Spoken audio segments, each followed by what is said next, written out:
محمد بزداق صاحب، ڈرامے کے بیک گراؤنڈ میوزک نے سب کے ہی دلوں کے تار چھو لیے، تو اس موسیقی کے انتخاب کے بارے میں آپ کچھ کہنا چاہیں گے؟ ناظرین، ہم نے 4-5 موسیقاروں کے ساتھ کام کیا، لیکن جس قسم کی موسیقی ہمیں درکار تھی سماعت اسے سننے سے محروم رہی۔ جب ڈرامہ سیریز اپنے آخری مرحلے میں پہنچی اور پیک اپ میں صرف 3-4 ہفتے باقی رہ گئے تھے تو مجھے کسی نے معروف موسیقار آلپائے سے رابطے کا مشورہ دیا، اور پھر واقعی آلپائے نے کمال کر دیا۔ باقی تمام موسیقاروں سے ہٹ کر نئی طرز کی ایک ایسی موسیقی ترتیب دی جس نے سب پر سحر طاری کر دیا۔ افسوس کہ وہ ہمارے درمیان نہیں رہے، برین ہیمریج نے ان کی جان لے لی۔ آپ نے کرداروں کا انتخاب کرتے ہوئے کن کن باتوں پر توجہ دی، اور آپ کو سب سے زیادہ کس اداکار یا اداکارہ کے کام نے متاثر کیا؟ کرداروں کے انتخاب کا سلسلہ 5-6 مہینے جاری رہا، اور اس دوران لگ بھگ 10,000 افراد کا آڈیشن لیا گیا۔ ہم نے تمام کرداروں کی خصوصیات کا اچھی طرح جائزہ لیا، یہاں تک دیکھا کہ ارطغرل گھڑ سواری کیسے کرتا ہے، گھوڑے پر کیسے بیٹھتا اور کیسے اترتا ہے اور کیسے دوڑاتا ہے، دہلی دمیر کس طرح کردار ادا کرتا ہے، ترگت کیسے بھاگتا ہے، سلیمان شاہ کا جاہو جلال کس طرح کا ہونا چاہیے۔ بہرحال ہر فنکار نے اپنے کردار سے بھرپور انصاف کیا، جبکہ مجھے ذاتی طور پر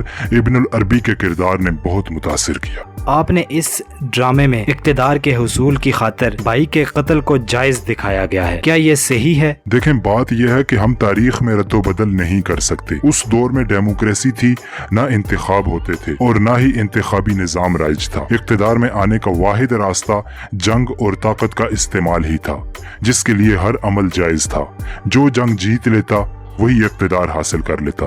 اس دور میں ایسا ہی ہو رہا تھا، لہٰذا ہم نے اپنی کوئی سوچ یا کوئی نظریہ پیش نہیں کیا، جو تھا ویسا ہی ہم نے ڈرامے میں دکھایا ہے۔ آپ اس سے پہلے کس طرح کے پروجیکٹس پر کام کر چکے ہیں؟ ناظرین، میں اس سے قبل سلطنت عثمانیہ کے قیام سے متعلق کئی دستاویزی فلموں پر کام کر چکا ہوں۔ 26 سال کی عمر میں نے اپنی فرم قائم کر لی تھی، جس میں 3 سال تک مختلف موضوعات پر ڈاکومنٹریز تیار کرتا رہا، جس کے بعد میں نے ایک فلم یونس ایمرے بنائی۔ البتہ جب میں نے یہ پروجیکٹ تیار کیا تو اس وقت میری عمر 29 برس تھی۔ شوٹنگ کے دوران آپ کو کن کن مشکلات اور مصائب کا سامنا کرنا پڑا؟ ان گنت مشکلات کا سامنا کیا۔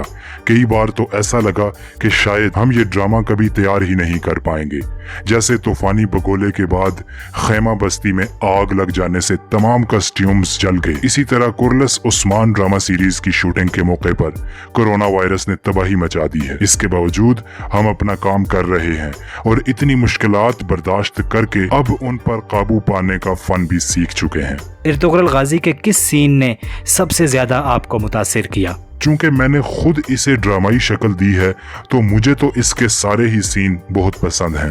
ڈرامے کی شوٹنگ کے دوران کوئی دلچسپ واقعہ پیش آیا ہو جو آپ ہمارے ناظرین سے شیئر کرنا چاہیں؟ جی بالکل۔